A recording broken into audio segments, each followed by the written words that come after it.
इन्होंने पूरी दुनिया में एक ही हुनर सीखा है, ये मकान को पे कब्जा करते हैं, नेम प्लेट हटा के अपनी नेम प्लेट लगा देते हैं।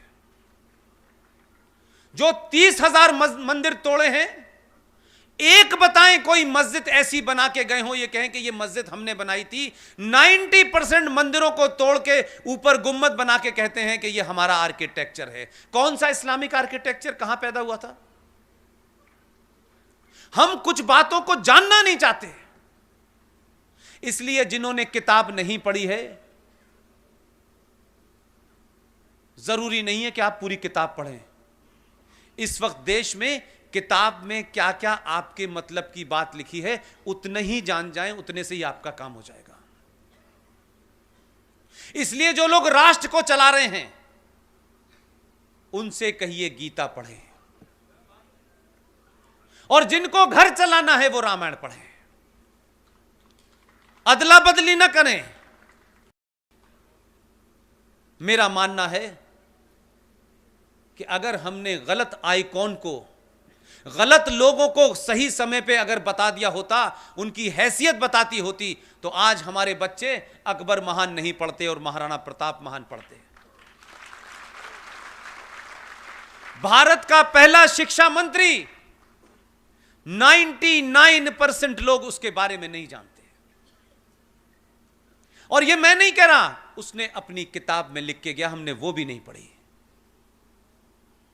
भारत के पहले शिक्षा मंत्री जब पैदा हुए मक्का में, तो उनका बचपन का नाम था फिरोज बख्त। मैंने पहला ऐसा शख्स देखा कि बचपन से बुढ़ापे तक 4 नाम रखे उसने। जब वो जवान हुए तो उन्होंने अपना नाम मुइनुद्दीन रखा। जब राजनीति में आए तो अब्दुल कलाम रखा। लेकिन राजनीति में एक विशेष राजनीति करनी थी तो मौलाना अबुल कलाम आजाद हो गए। यह उनकी जाती शख्सियत की बात बता रहा हूं, लेकिन लार्जर पिक्चर क्या है, उन्होंने अपने जीते जी एक किताब लिखी है। उस किताब का नाम है India wins freedom. Oriental publication ने यह छापी है। आप सबने वही किताब पढ़ी है, लेकिन उसमें एक चीज कही गई वो नहीं पढ़ी आपने।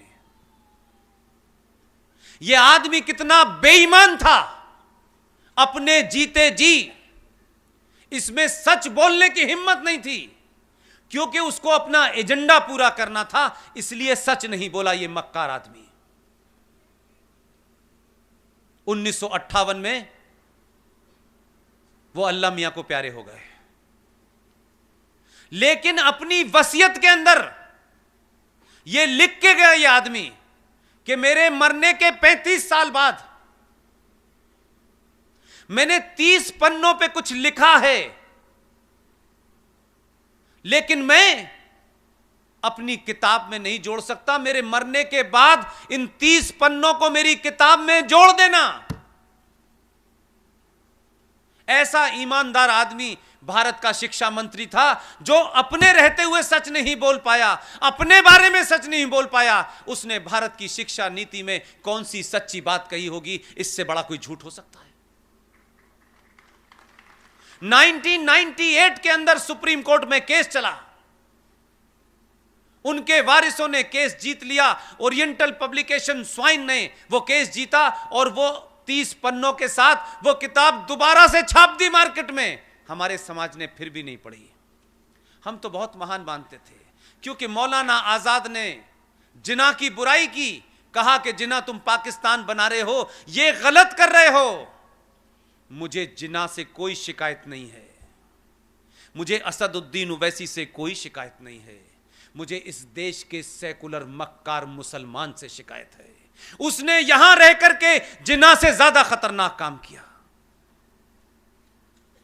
90 के अंदर वो किताब छपी, पूरे मार्केट से किताब गायब हो गई। जिन्होंने उस पर राजनीति की थी उनको पता था ये किताब अगर गलत लोगों के हाथों में पड़ गई तो हमारा पूरा का पूरा जो सेकुलरिज्म का चरित्र है वो जमीन पे गिर जाएगा। लेकिन मैंने भी सही जगह जन्म लिया है। उस किताब की एक कॉपी मेरे पास भी है। तुमने किताब भले ही इस मार्केट से गायब कर दी हो, 3 साल में मैंने उसको इतना बताया है कि लोगों को पता चल गया ये देश का पहला फ्रॉड शिक्षा मंत्री क्या था। उस 30 पन्नों का जिस्ट इतना ही है कि उसने कहा यह बात मैं कह नहीं सकता, बताना नहीं चाहता, क्योंकि उसका एजेंडा भारत के अंदर सेकुलरिज्म की आड़ में इस देश में आज जो शाहीन बाग बन रहे हैं वो उसकी वजह से बन रहे हैं। 30 पन्नों में उसने कहा Jinnah was right, Nehru was wrong. Nehru चाहते थे कि पाकिस्तान बने, जिन्ना नहीं चाहते थे। यह बात अगर अपने सामने कह देता तो शिक्षा मंत्री नहीं बन पाता। तो भारत की आने वाली जनरेशनों को जिस तरीके से आज वो एक रास्ते से उतर गई हैं, जिसकी वजह से स्वामी जी से लेके हजारों लोगों को, हम लोगों को रात में जग जग के सही बात बतानी पड़ रही है, वो नहीं पड़ती अगर ये बात ना होती तो। ये वो खतरनाक लोग थे जो भारत में रहते हुए ये कहते थे सब कुछ मिल जाएगा, क्यों जा रहे हो, तुम्हारी जितनी हसरतें हैं, जितनी ख्वाहिशें हैं, यहां रह के पूरी हो जाएंगी। पाकिस्तान बड़े सोच के बना था जो यहां रह गए थे। 1946 में पाकिस्तान बनने के लिए मुस्लिम लीग ने वोट मांगा। 475 सीटों में से मुस्लिम लीग को इस देश के मुसलमानों ने 425 सीटें दी। सारे देश का मुसलमान पाकिस्तान चाहता था, लेकिन कितने समझदार लोग थे, पाकिस्तान बनने के बाद यहां से गए नहीं। आपके बॉर्डर पे एक इस्लामिक मुल्क बनवा करके एक आर्मी लगवाने के बाद, एक ईस्टर्न बॉर्डर पे आपके एक पाकिस्तान इस्लाम बनाने के बाद यहां से नहीं गए। इसीलिए अलीगढ़ यूनिवर्सिटी में जब मेरे बड़े भाई हुआ करते थे, मैं स्कूल में छोटा होता था तो एक नारा लगता था, वो मैं कभी समझ नहीं पाता था कि इस नारे का मतलब क्या है, क्योंकि मेरी जिंदगी सुबह से लेकर शाम तक कुरान, इस्लाम, नमाज, हरिया और शरीफ में से गुजरती थी। उस वक्त ये नारा बड़ी आसानी से लगता था बीच बीच में कि लड़ के लिया है पाकिस्तान, हंस हंस के लेंगे हिंदुस्तान। आज 70 सालों के बाद इस देश को पता चल रहा है कि जो यहां हैं वो इसी संविधान का हिस्सा बनके, इसी डेमोक्रेसी का इस्तेमाल करके उन्होंने एक आदर्श सत्ता इस देश में स्थापित कर ली थी। आज जो लोग धरने पे बैठे हुए हैं उनका सबसे बड़ा संकट है 1000 या नहीं राजा दाहिर सेन के बाद अगर आपने सही इतिहास भी पढ़ा होता और स्कूलों और कॉलेजों में भी नहीं पढ़ाया गया होता, तब भी आप उन किताबों को पढ़ लेते जो मार्केट में मौजूद हैं, तो यह दिन देखना नहीं पड़ता आपको। आज सत्ताएं आती तो इस देश को विश्व गुरु बनाने वाले रास्ते पे ले जाती। आज जो सत्ताएं आ रही हैं, पुराने कुकर्मों को वो साफ करते करते 5 साल बीत जाते हैं और भारतीय राजनीति में हर 5 साल के बाद वोट लेने जाना पड़ता है और वोट का डेमोग्राफी का बदलाव तेजी से हो रहा है। यही कारण है कि राजा दाहिर सेन की कहानी आपने इसलिए नहीं पढ़ी कि सिंध आपके जनगण मन के अंदर तो आता है, लेकिन सिंध का आखिरी राजा, वो हिंदू राजा जिसका नाम राजा दाहिर सेन था, उसका इतिहास पढ़ा होता तो आप खड़े होकर के ये छोटे भाई का पजामा, बड़े भाई का कुर्ता पहने हुए इधर से उधर घूम रहे हैं। ऐसा लगता है सारा ज्ञान इन्हीं को है। इनका कॉलर पकड़ के पूछते, बेशरम मक्कारों, जरा ये तो बताओ तुम हमें काफिर कह रहे हो? हम काफिर हैं। कुरान शरीफ में 30 आयतों में 34 बार काफिर का जिक्र आया है। हमें काफिर बता के तुम मार रहे हो? जरा शर्म करो, अपने गरेबान में झांको जरा।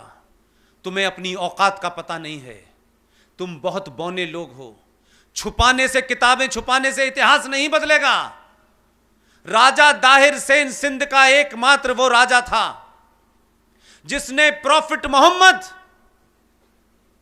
जो इस्लाम के पैगंबर थे, उनके नवासों के नवासों को अपने यहां शरण दी, अपने यहां छुपाया।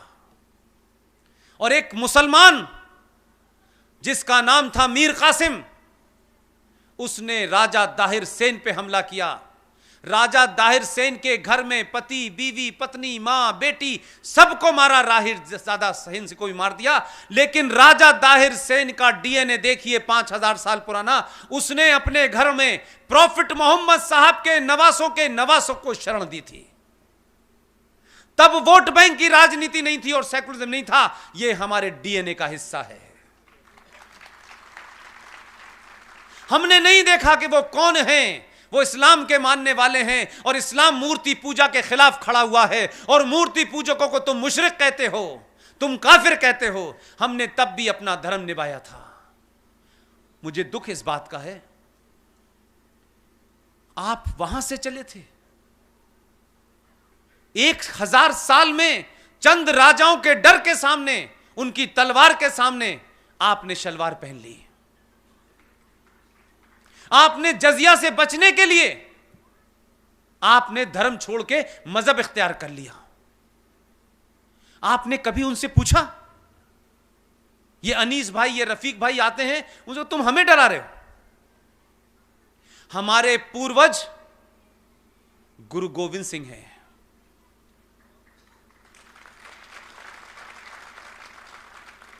हमारा पूर्वज बंदा बहादुर है। हम तब तुम्हारी तलवार से